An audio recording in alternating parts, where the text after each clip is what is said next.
The locomotive hissed to a stop at the Cedar Valley station on a morning so bright it seemed to mock the gray uniforms stepping down onto the platform. Colonel Friedrich von Steinbach squinted against the Iowa sun, one hand shielding his eyes, the other gripping a leather valise that had traveled across an ocean and half a continent.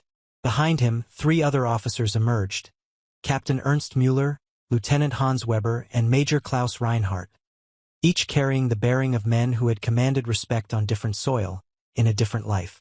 Preparing and narrating this type of story took us long efforts and hard work. So if you are enjoying the story, please consider subscribing to our channel. The year was 1948.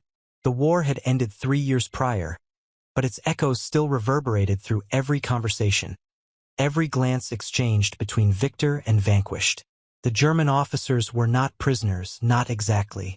They were part of an agricultural exchange program, an experiment in reconciliation designed by bureaucrats in Washington who believed that understanding could be cultivated like crops in good soil. The officers had been selected for their pre-war expertise in agriculture and estate management.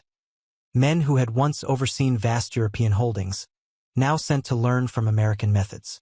Thomas Brennan stood at the edge of the platform, his flannel shirt rolled to the elbows despite the autumn chill that would settle by evening. He was 42, broad-shouldered, with hands that told the story of every harvest, every fence post driven into stubborn earth. His face was weathered but kind, creased around the eyes from squinting into too many sunrises. When the county agricultural office had asked if he'd host the German delegation for 2 months, his wife Margaret had hesitated only a moment before nodding. "They're somebody's sons," she'd said quietly. "And the war is over." Thomas stepped forward, extending his hand. Von Steinbach looked at it for a long moment. Long enough that the silence became uncomfortable, long enough that Thomas could see the colonel measuring him, evaluating, perhaps remembering other American hands that had held weapons instead of welcomes. Then von Steinbach grasped it firmly. "Mr. Brennan," he said, his English precise but heavily accented, "we are grateful for your hospitality." "Welcome to Cedar Valley," Thomas replied. "Let's get you settled. It's a 20-minute drive to the farm." The officers loaded their minimal luggage into Thomas's Ford pickup truck, a vehicle that immediately caught their attention. It was only 3 years old, clean, well-maintained.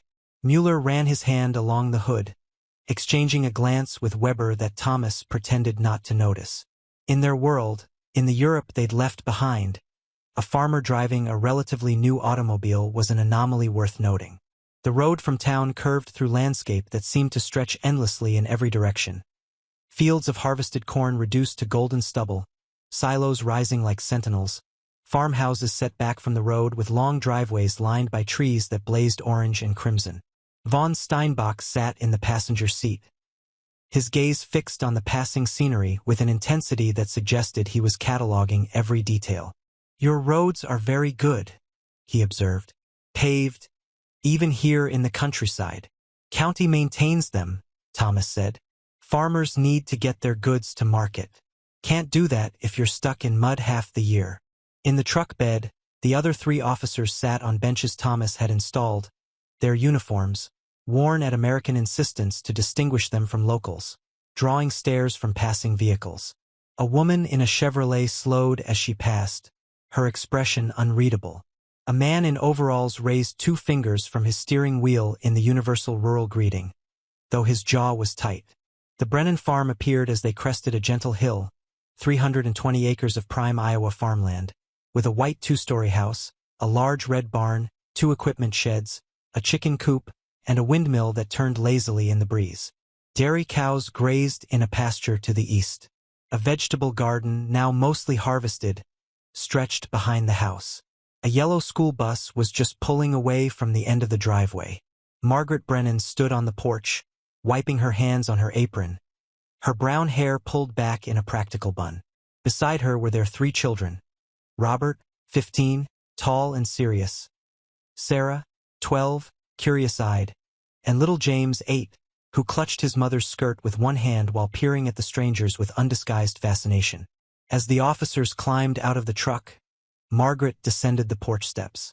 She'd rehearsed this moment in her mind, wondering what she'd feel facing men who had fought for the regime that had caused so much suffering. But looking at them now, dusty, uncertain, far from home, she felt only a firm resolve to extend the grace she hoped someone would show her sons if circumstances were ever reversed. "Gentlemen," she said, her voice steady. "Supper's at 6. We eat what we grow, mostly. I hope you're not particular about simple food." "Madam," von Steinbach said, removing his cap, "we have learned not to be particular about anything." That first evening set a pattern that would repeat with variations over the following weeks. The officers were given the guest rooms upstairs, 2 to a room, which they accepted without complaint, though Thomas noticed them exchanging glances at the indoor plumbing, the electric lights, the radiators that heated each space. Supper was pork chops from their own hogs, potatoes, green beans Margaret had canned in summer, fresh bread, apple pie with cream from their dairy cows. The officers ate with quiet intensity, and Thomas saw Major Reinhardt close his eyes after the first bite of pie, a flicker of something, memory, perhaps, or loss, crossing his face. "Your wife is an excellent cook," von Steinbach said. "She is," Thomas agreed. "But you should know, this isn't a special meal because you're here. This is how we eat most nights." He watched that information settle over them, saw Mueller's fork pause halfway to his mouth, saw Weber glance around the dining room as if reassessing everything, the china cabinet with its good dishes, the electric clock on the wall, the telephone on the small table in the hallway, the radio in the living room visible through the doorway. After dinner, Thomas led them on a tour of the property in the fading light. He showed them the barn, with its concrete floor and electric milking machines, the equipment shed housing a tractor, a combine harvester, a hay baler, and various other implements, all relatively modern, all well-maintained. He showed them the grain storage bins, the workshop with its array of tools, the chicken coop with its automatic feeders. Von Steinbach stopped in front of the tractor, a Farmel H that gleamed in the last rays of sunlight. He placed his hand on the hood, then turned to Thomas with an expression that struggled between disbelief and something that might have been envy. "You own all of this equipment yourself?" he asked. "Not the village? Not a cooperative?" "It's mine," Thomas said. "Bought it with bank loans, paid them off with good harvests. Most farmers around here have similar setups. Some have more, some less, depending on their acreage and what they grow." "And your land? You own this as well?" "Every acre. Bought it from my father, who bought it from his. We hold the deed free and clear." The 4 officers stood in a cluster, and Thomas could see them processing this information, comparing it against whatever framework they'd brought with them. In the Europe they knew, farmers were tenants or worked small plots. The landed gentry owned the estates, the equipment, the means of production. A farmer with 300 acres, modern equipment, a truck, a telephone, and a comfortable house was a contradiction to everything their experience had taught them.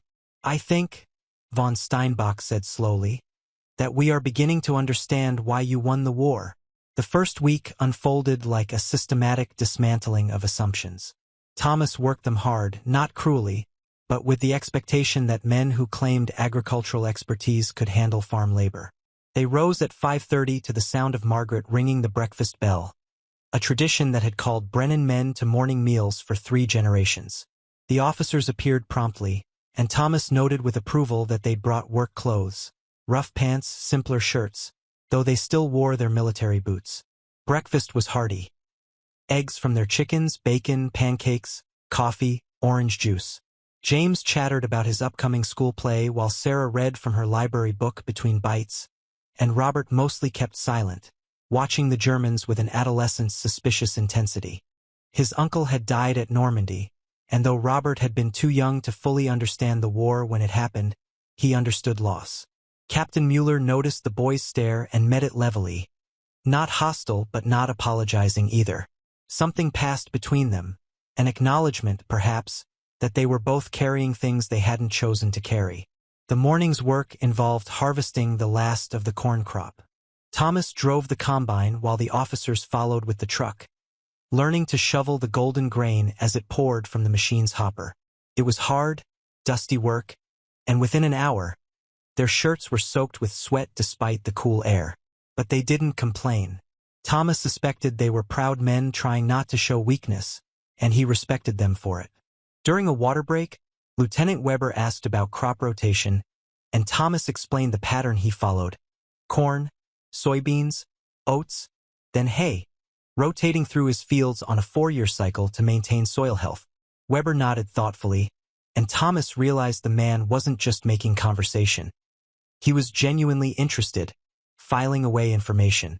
In Germany, Weber said, the estates used similar methods, but the decisions came from above, from the landowner or his administrator. The men who worked the soil did not think about why, only about what they were told to do. That seems inefficient, Thomas observed. Yes, Weber said quietly. We are learning that many things were inefficient. At midday, Margaret brought lunch to the field: sandwiches, cold fried chicken, thermoses of lemonade, cookies. The officers seemed genuinely surprised that she'd made the trip, that she'd gone to such effort. Major Reinhardt, who spoke the least of the four, said something in German to the others, and Müller translated. He says your wife treats you like valued workers, not servants. She treats you like men, Thomas corrected. There's a difference. That afternoon, Thomas took them to visit his neighbor, George Henderson, who farmed a similar-sized spread 2 miles east. George was older, 63, and had fought in the First World War. Thomas had wondered how he'd react to German officers, but George surprised him by shaking their hands and launching immediately into a discussion of hybrid corn varieties. George's farm was even more impressive than Thomas's. He had 2 tractors, a newer truck, and had just installed electric lights in his barn. His house had been recently renovated, with new siding and a sunroom addition where his wife, Ellen, grew herbs year-round. Von Steinbach walked the property with the careful attention of a man trying to solve a puzzle. At one point he stopped and turned in a slow circle, taking in the fields, the buildings, the equipment. This is not possible, he murmured, more to himself than anyone else. What's not possible? George asked, his hearing sharper than his age suggested. Von Steinbach seemed to struggle for words. In Prussia, in Bavaria, in all of Germany, a holding like this would belong to a count, perhaps a baron. The agricultural wealth concentrated here, in the hands of one family, would require nobility. It would require title, inheritance, bloodlines. George laughed, not unkindly. Well, my bloodline includes a grandfather who was a cobbler in Ohio and a grandmother who was Irish and couldn't read. My title is Mr., and I inherited 40 acres and a mule from my father. The rest I built by working 16-hour days for 30 years and making more good decisions than bad ones. That evening, back at the Brennan farm, the officers sat on the porch as the sun set, drinking the beer Thomas had offered from the refrigerator. Another marvel they'd noted. The refrigerator was a Frigidaire electric, less than 5 years old. In it, Margaret kept milk, butter, eggs, leftovers, vegetables. The officers had seen her retrieve ice cubes from its freezer compartment that morning, casually, as if conjuring solid ice from a box in one's kitchen was the most natural thing in the world. We must ask you a question, von Steinbach said, setting down his beer with the gravity of a man broaching a difficult subject. And please understand, we do not ask to insult, but to understand. Are you wealthy, Mr. Brennan? Are you among the richest men in this region? Thomas considered the question, rocking slowly in his chair. Define wealthy, he said finally. My grandfather lived in a sod house when he homesteaded this land. My father built the first version of this house with timber he cut himself. I make a good living. I can pay my bills, save some, help my kids with college if they want to go. By American standards, I'm middle class. Comfortable but not rich. There are men in Des Moines who own banks and factories, they're wealthy. I'm just a farmer. Just a farmer, Müller repeated softly. Mr. Brennan, in Europe what you have, the land, the equipment, the house, the truck, the education your children receive, this would require wealth beyond the dreams of a farmer. This would require being born into privilege, or marrying into it, or extraordinary luck. Yet you speak of it as if it is ordinary. It is ordinary, Thomas said. Drive through any county in Iowa, and you'll see 100 farms like mine. Some bigger, some smaller, but all owned by the families who work them. That's what this country was built on, The idea that a man who works hard can own land, can build something, can pass it to his children. No permission needed from some lord. No bowing to a title. Captain Mueller leaned forward, elbows on his knees, his expression intense. Do you understand what you are telling us? You are telling us that the average German soldier we captured, the boys we commanded, they were fighting to defend a system where they could never own what you have. They were told they fought for the fatherland, for honor, for soil and blood. But the soil belonged to others, and the blood was theirs to spill. While here, a farmer, a simple farmer, lives better than the junker lords we served under. The silence that followed was profound, broken only by the chirping of crickets and the distant lowing of cows settling for the night. Robert, who had been listening from the doorway, spoke for the first time to the officers. "My uncle died in France," he said, his voice cracking slightly. "My mother's brother. He was 22. Von Steinbach turned to look at the boy, and his face showed an exhaustion that went beyond physical tiredness. "I am sorry," he said simply. "We are all sorry, though sorry changes nothing." The second week brought a shift in the atmosphere. The officers began asking more questions, increasingly pointed ones, as if they'd decided that politeness could be temporarily suspended in favor of understanding. Major Reinhardt, who had been mostly silent, revealed himself to be perhaps the sharpest observer of the four, with a background in agricultural economics that made his observations particularly cutting. Over breakfast on Monday, he asked Thomas about debt. "You mentioned bank loans," Reinhardt said, cutting his eggs with Prussian precision. "What are the terms? How much interest? What happens if you cannot pay?" Thomas pulled out a ledger he kept in the kitchen desk. Margaret managed the household accounts, but he tracked the farm finances. He showed Reinhardt the numbers. The loan for the combine, taken out at 6% interest over 5 years, already 2/3 paid off. The earlier loan for the tractor paid in full. The original mortgage on the additional 100 acres he'd purchased 8 years ago, now carried at a low rate with regular payments. "If I couldn't pay," Thomas explained, "the bank could foreclose, take the equipment or the land. But banks don't want farms, they want reliable customers. So they work with you if you hit a bad season. Give you extensions, adjust terms. They're invested in your success because your success is their success." Reinhardt studied the ledger as if it were a military intelligence document. "The interest rates are low," he observed. "In Germany, before the war, farmers paid double this, sometimes triple. And they had no recourse if the landowner decided to end their tenancy. They could farm the same plot for generations, but never own it." "That's not farming," Thomas said. "That's feudalism." "Yes," Reinhardt agreed quietly. "Yes, it is." That afternoon, Thomas drove them into Cedar Valley for supplies. The town was modest, population 3,000, but prosperous enough. Main Street had 2 banks, a hardware store, a pharmacy, a diner, a movie theater, several shops, a grain elevator, and the county agricultural office.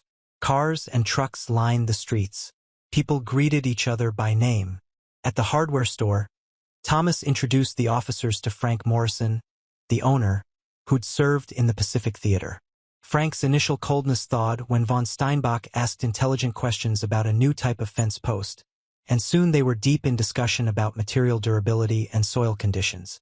When Thomas went to pay, he opened an account book where Frank recorded the purchase. "I'll settle with you end of the month," Thomas said. "Sounds good," Frank replied, making a notation. Outside, Lieutenant Weber stopped on the sidewalk. "He trusts you to pay later?" "We've done business for 20 years, Thomas said. "Trust goes both ways." They walked to the diner for coffee, and Thomas watched the officers take in the scene. Farmers and townspeople mixing easily, everyone dressed simply but cleanly, the conversations punctuated with laughter. A young couple in a corner booth shared a milkshake with 2 straws. An older man read a newspaper while his wife knitted. The waitress, a girl about Sarah's age, took orders with cheerful efficiency. "Inflation must be very low here," Mueller observed, studying the menu prices. "A meal costs little relative to what I assume is average income. Farm prices are good right now," Thomas acknowledged. War created demand, and Europe needs rebuilding. That helps us. But even in harder times, food stays relatively affordable. Government programs help stabilize prices. And there's enough competition that no one can gouge too much. Von Steinbach ordered coffee and pie, and when it arrived, he ate slowly, making it last. Thomas recognized the behavior, a man who had known hunger and remembered it. "Tell me about your education," von Steinbach said. "You speak well. You understand finance, agriculture science, economics. Yet you present yourself as a simple farmer." "I finished high school," Thomas said. "Read a lot. County Extension Office runs programs, brings in experts from the state university to teach new techniques.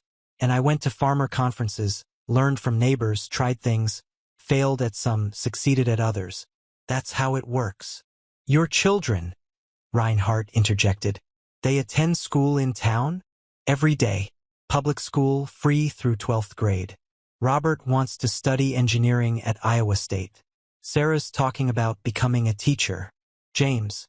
Well, James is 8, so he mostly wants to catch frogs and avoid baths." "And you can afford university tuition?"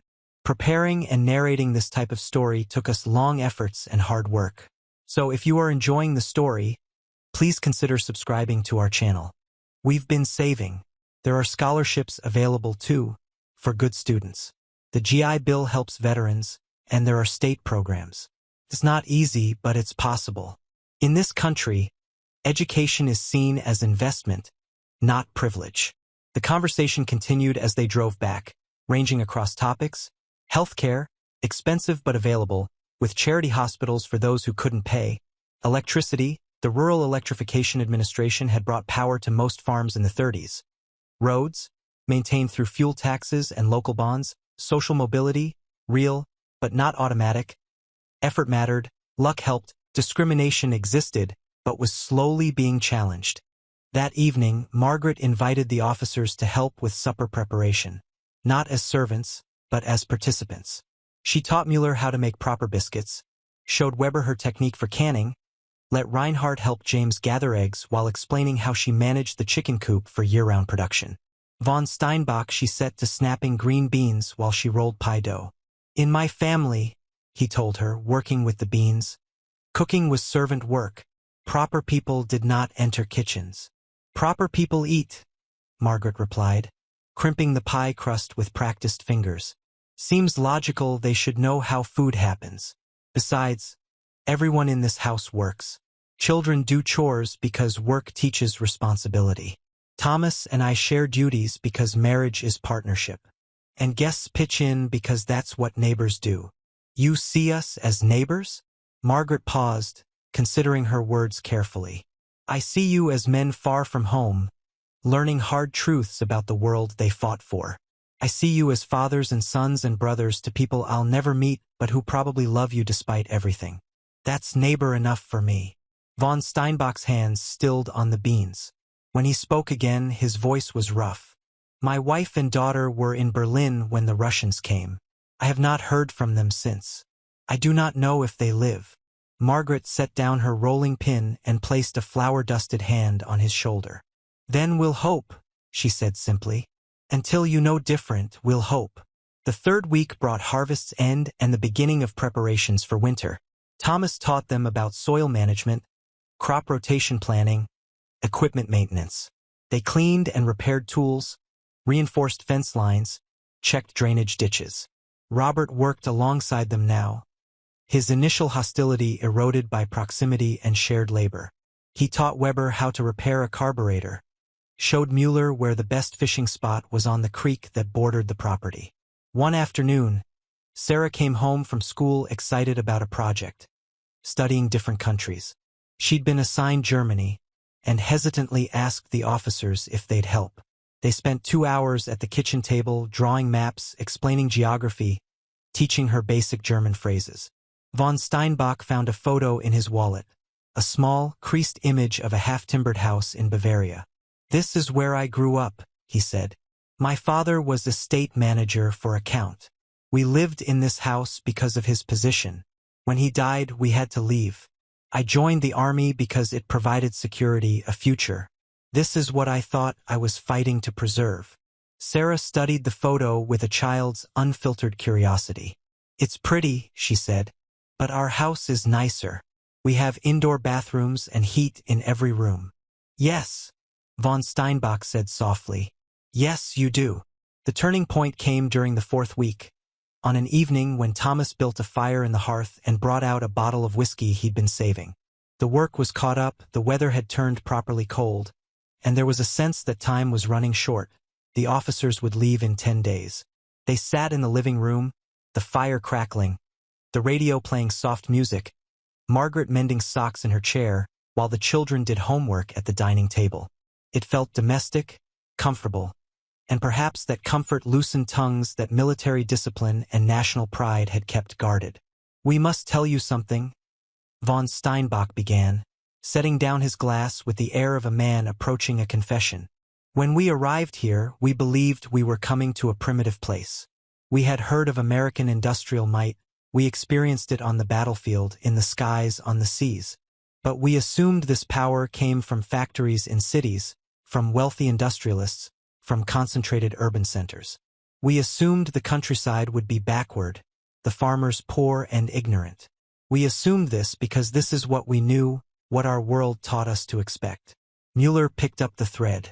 The first night, when we saw your house, your equipment, we thought perhaps you were an exception. A local wealthy man, perhaps someone with family money. Then we visited Mr. Henderson, and we saw the same prosperity. In town, we saw shops full of goods, people well-fed and well-clothed, automobiles everywhere. We began to understand that what you have is not exception but standard. And this understanding, Weber continued, his English improving with each passing day, it changes how we see everything we were told, everything we believed. We were taught that American farmers were simple, that they lived like European peasants.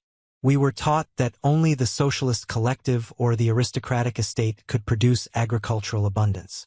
We were taught that individual ownership led to inefficiency, that strong central control was necessary.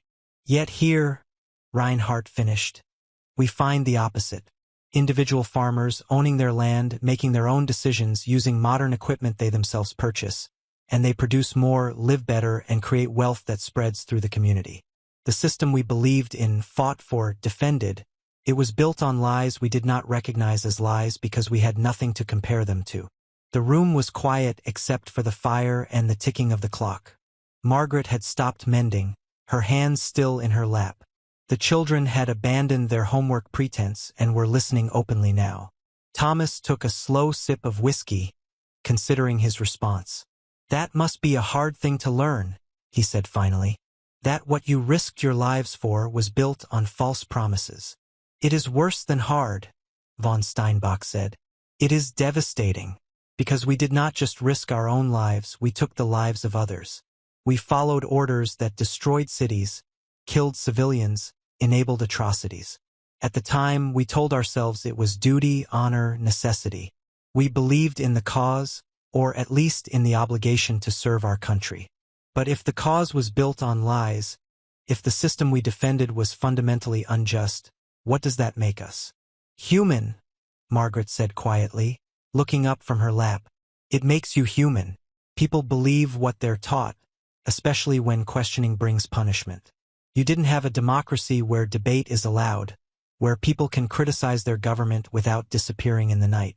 You had something different, and by the time you understood what it truly was, you were trapped in it. That is generous of you, Mueller said. More generous than we deserve. Maybe, Margaret agreed, but holding on to anger and judgment, that's a weight I'm not interested in carrying. Doesn't mean there aren't consequences for what was done. Doesn't mean justice isn't necessary. But you 4 men, sitting in my living room, learning about corn yields and how to make biscuits. I don't think punishing you personally serves anything. Robert spoke up from the dining table, his young voice serious. But how do we know you mean it? How do we know you wouldn't do the same things again if you went back? It was a fair question, honest and direct, and the officers treated it with the respect it deserved. We cannot give you absolute certainty, von Steinbach said. turning to face the boy. "But I can tell you that what we have learned here has changed us fundamentally. When I return to Germany, if I can find my family, if I can rebuild any kind of life, I will remember this place. I will remember that a farmer named Thomas Brennan, who had every reason to hate us, showed us hospitality instead. I will remember his wife's kindness, his children's cautious trust. And I will remember that the American system, for all its flaws, allows ordinary people to build extraordinary lives through their own effort. The question," Reinhardt added thoughtfully, "is not whether we personally would do the same things again. The question is whether we can help ensure that Germany, as a nation, never does such things again. That we build something new on the ruins, something that values individual dignity, that distributes power and wealth, that allows farmers to own their land and workers to benefit from their labor." The conversation continued deep into the night, ranging across philosophy, politics, morality, and hope. The officers spoke of their childhoods, their families, their experiences in the war, not glorifying it but trying to explain how they had arrived at this moment, in this Iowa farmhouse, confronting the gap between what they believed and what they discovered. Thomas shared his own doubts about America, the treatment of Negroes in the South which shamed him, the exploitation of workers in some industries, the lingering inequality despite the opportunities that existed. "We're not perfect," he said. "Far from it. But the structure allows for improvement. People can organize, protest, vote for change. It's messy and slow, but it's real." When the clock struck midnight, Margaret stood and began ushering children to bed despite their protests. The officers helped clear glasses, bank the fire, prepare for the next day. As they moved through the evening rituals, von Steinbach paused at the base of the stairs. "Mr. Brennan, I must tell you something," he said. "When we board the train to leave, we will file reports with the program administrators. These reports will be read by officials in both countries, used to evaluate the success of this exchange. I intend to write truthfully about what we have seen and learned here. I intend to confess that we were wrong about America, about its farmers, about the relationship between freedom and prosperity. This may not be what some wish to hear, but it is what we owe you, the truth in exchange for the truth you have shown us." Thomas extended his hand, and von Steinbach shook it firmly. "That's all any of us can do," Thomas said. "Tell the truth and try to do right. Everything else is just details." The final days passed with a bittersweet quality, the way autumn itself feels when summer's warmth gives way to winter's promise. The officers had become part of the farm's rhythm, waking to Margaret's breakfast bell, working through morning chores, sharing meals at the long kitchen table where conversations ranged from practical matters to profound questions about how societies should organize themselves. On their last Saturday, Thomas organized a farewell dinner and invited the neighbors. George and Ellen Henderson came, bringing a basket of late-season apples from their orchard. Frank Morrison drove out from town with his wife, carrying a smoked ham from his brother's farm. Even the Methodist minister, Reverend Clayton, accepted the invitation, curious about the German officers he'd heard discussed at every church social for the past month. Margaret outdid herself with the meal: roasted chicken, the ham, mashed potatoes, 3 kinds of vegetables from her preserved stores, fresh rolls, 2 pies, and a cake she decorated with both American and German flags made from colored frosting. It was a bold gesture, that cake, and Thomas saw some of the guests pause when they spotted it. But Margaret set it on the table without apology, and the moment passed. The conversation around the dinner table was cautious at first, then gradually more open as people realized the officers were neither monsters nor heroes, but men not so different from their own sons and brothers who had served. George told stories about the Great War, drawing parallels and contrasts. Frank asked about German manufacturing techniques, genuinely interested in post-war rebuilding. Ellen discussed gardening methods with Mueller, who revealed that his mother had been an avid gardener and shared seeds with neighbors as a form of currency during hard times. Von Steinbach found himself seated next to Reverend Clayton, and their conversation turned philosophical. "What troubles you most?" the Reverend asked directly, his pastoral experience making him unafraid of difficult questions. "That we were so easily deceived," von Steinbach replied. "Or perhaps that we deceived ourselves. We saw the concentration camps being built and told ourselves they were necessary security measures. We heard the rhetoric against Jews, against Slavs, against any group labeled as other, and we told ourselves it was just politics, just words. We felt the system tightening around us and told ourselves it was temporary, that order was being restored. By the time we understood what we had enabled, the machinery was too large to stop. And now I have seen an alternative. Not perfect, as Mr. Brennan reminds us, but functional. A society where power is distributed, where ordinary people have genuine voice and opportunity, where the farmer is not subject to the Lord's whim. I must go home and help build something like this from the ruins. I do not know if it is possible. Germany is devastated, occupied, divided. But I must try. Reverend Clayton nodded slowly. Then you understand what repentance truly means. Not just feeling sorry, but turning around and walking a different direction. The walking is the hard part. After dinner, as evening settled over the farm, Robert asked the officers to help him with a school project he'd been postponing, building a model bridge for his engineering class. They spread out in the barn workshop, cutting balsa wood by lamplight, and discussing principles of weight distribution and structural integrity. It was Robert who finally voiced the question that had been hovering unspoken through the entire 2 months. When you were fighting, he said, carefully gluing a joint, did you think about the people you were fighting? Did you think about them having families and farms and regular lives? Weber answered, his hands stilling on the wood. Sometimes, yes. Mostly, no. In combat, you think about survival, about completing the mission, about protecting the men beside you. The enemy is abstract, a target, a threat. This is how soldiers must think to function. But afterwards, you think about it constantly. My uncle, Robert said, his voice catching slightly. I barely remember him. I was 6 when he left. I remember he used to let me ride on his shoulders. That's all. And my mom. She still cries sometimes when something reminds her of him. A song on the radio or someone laughing like he laughed. It doesn't go away. No, Weber agreed quietly. It does not go away. For any of us.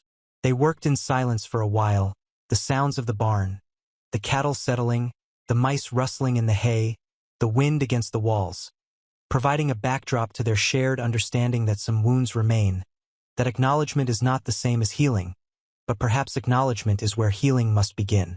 The final morning came too quickly. The officers packed their few belongings, made formal farewells to each family member. Margaret pressed wrapped packages of food into their hands, sandwiches for the journey, cookies, apples. Sarah gave them each a drawing she'd made of the farm, and James solemnly shook every hand and presented each officer with a smooth stone from his collection, chosen with the serious deliberation of a child who understands that gifts should mean something. In the truck on the way to the station, von Steinbach asked one last question. Mr. Brennan, I must know, do you think what we learned here can translate to Germany? Can a nation destroyed, occupied, full of people who have lost everything, rebuild itself on these principles of individual ownership and distributed power? Thomas drove in silence for a moment, watching the fields pass. I think people want the same things everywhere, he said finally. Security for their families, opportunity for their children, fair return for honest work. The dignity of owning something that can't be taken away on a whim. You've got the Marshall Plan money coming in, you've got allies willing to help rebuild instead of just punishing.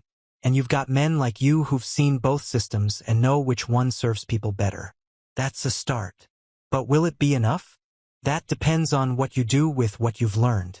You can't just copy America, you're not America. You've got different history, different culture, different challenges. But the principles, property rights, rule of law, limited government power, opportunity based on merit rather than birth, those can work anywhere if people commit to them. The question is whether enough Germans are ready to try something genuinely new, or whether old habits and old hierarchies will reassert themselves.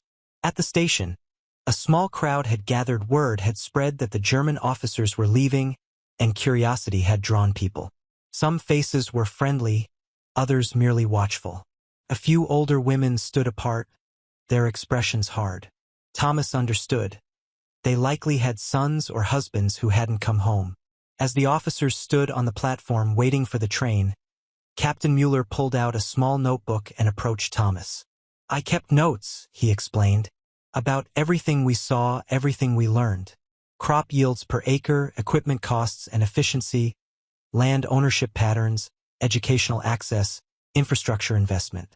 I intend to publish these findings, perhaps as a series of articles or a book. Would you permit me to use your farm as a primary example? Use whatever helps, Thomas said. But tell the whole truth, the good and the difficult. Tell them about the bank loans that some farmers can't repay, about the families that lose their farms in bad years. Tell them about the discrimination, the advantages some people get that others don't. The system works better than what you had, but it's not perfect, and pretending otherwise doesn't serve anyone. I will tell the complete truth, Mueller promised. I think that is what we owe the world now. The complete truth, however uncomfortable. The train whistle sounded in the distance, and Major Reinhardt stepped forward.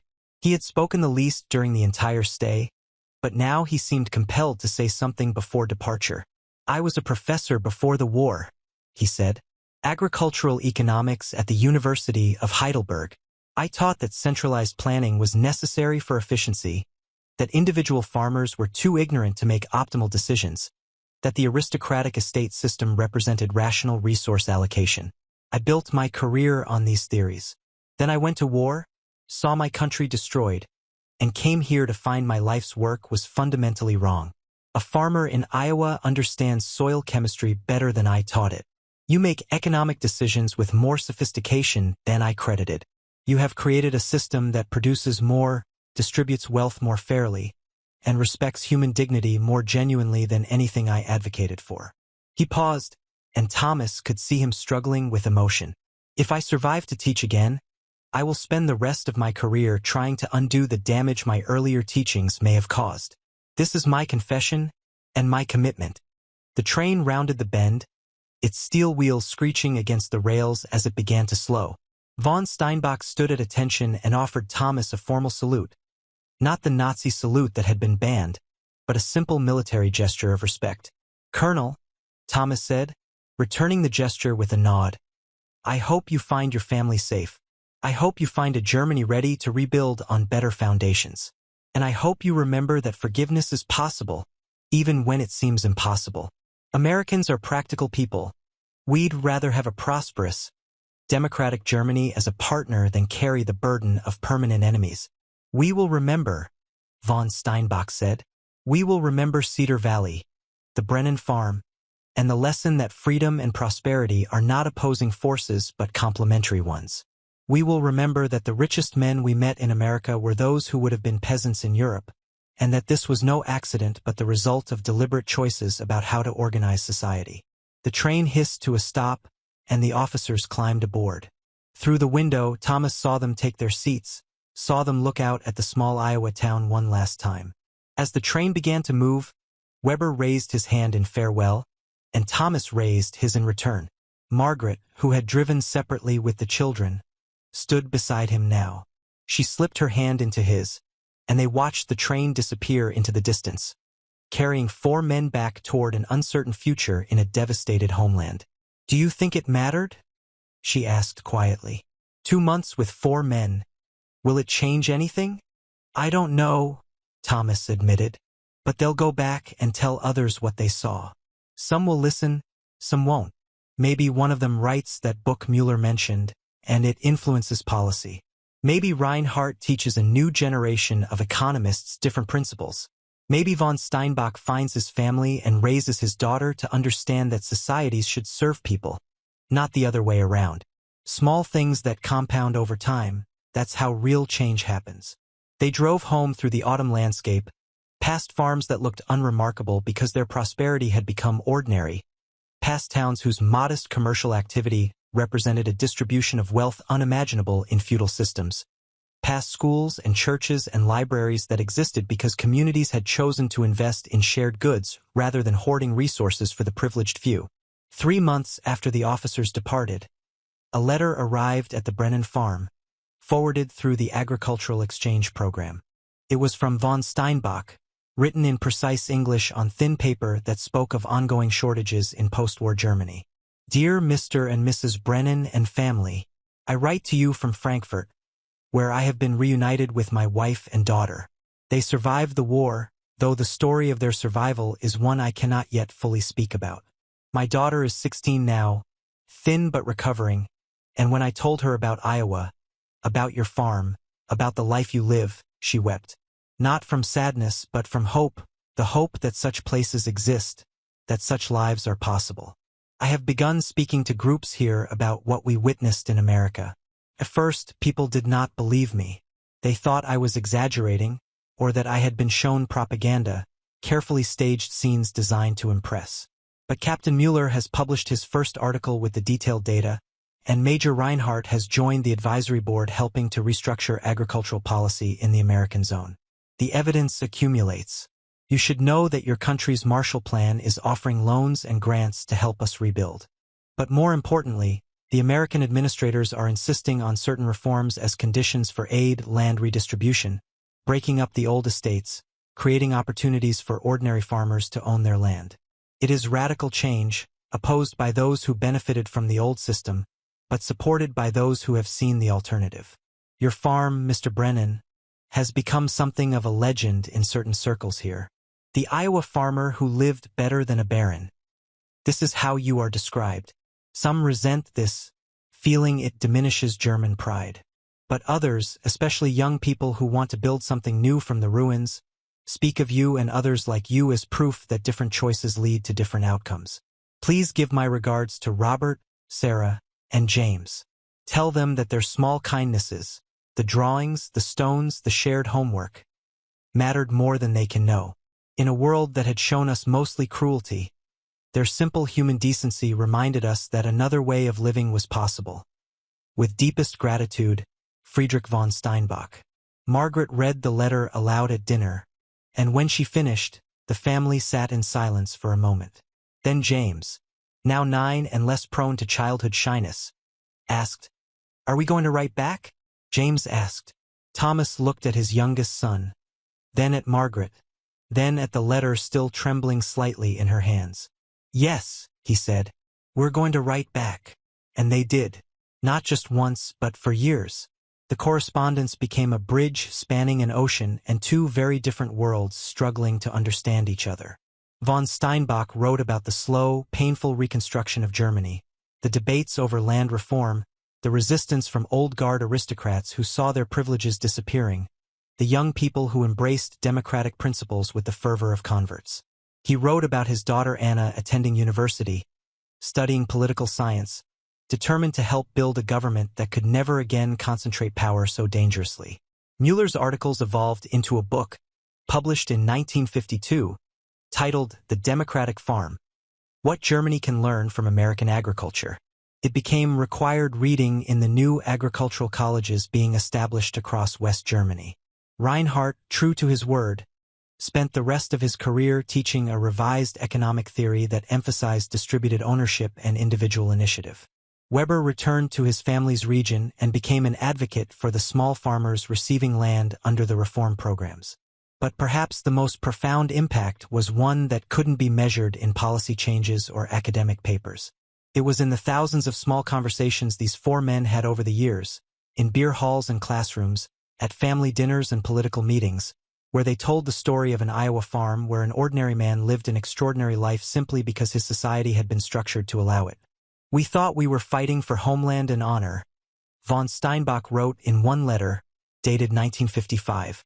"But we were really fighting to preserve a system that kept most of our countrymen from ever owning their own homeland, from ever having honor beyond what their betters allowed them." Thomas Brennan's farm taught us that patriotism without justice is just tyranny with a flag. The Brennan children grew up with an unusual understanding of how fortunate they were. Robert did go to Iowa State, became an engineer, and eventually worked on rural electrification projects in developing countries. Sarah became a teacher, specializing in social studies, and always began her units on government with a simple question: why do some systems let ordinary people prosper while others don't? James, the youngest, eventually took over the family farm, modernizing it further while maintaining the values his parents had demonstrated. That prosperity carries responsibility, that hospitality is strength, not weakness, and that the measure of a society is how well the average person can live, not how grandly the elite can display their wealth. In 1963, now in his late 60s, von Steinbach made a return visit to Cedar Valley with his wife and daughter. Thomas was 57, his hair gray but his shoulders still broad, his hands still telling the story of a life spent working the land. They walked the farm together, and von Steinbach marveled at the changes. New equipment, expanded acreage, a renovated house with modern conveniences that would have seemed like science fiction 15 years earlier. But what struck him most was what hadn't changed. The fundamental dignity of the life, the direct connection between effort and reward, the simple fact that Thomas Brennan still owned this land, still made his own decisions, still prospered or struggled based on his choices and the weather and the market, not on the whims of distant powers or the privileges of birth. That evening, sitting once more on the Brennan porch, watching an Iowa sunset paint the sky in colors that seemed impossible, von Steinbach raised a glass of Thomas's whiskey in a toast. "To the ordinary miracle," he said, "the miracle of a free man on his own land, living well because his society allows it. May Germany achieve this miracle. May all nations achieve it. And may we never forget the cost of systems that deny it." "To ordinary miracles," Thomas echoed, and they drank together as the sun set over fields that had taught a colonel more than any battlefield ever could, that the true strength of a nation lies not in its capacity for war, but in its commitment to letting ordinary people build extraordinary lives. Subscribe to Forgotten Testimonies, where silence is never forgotten.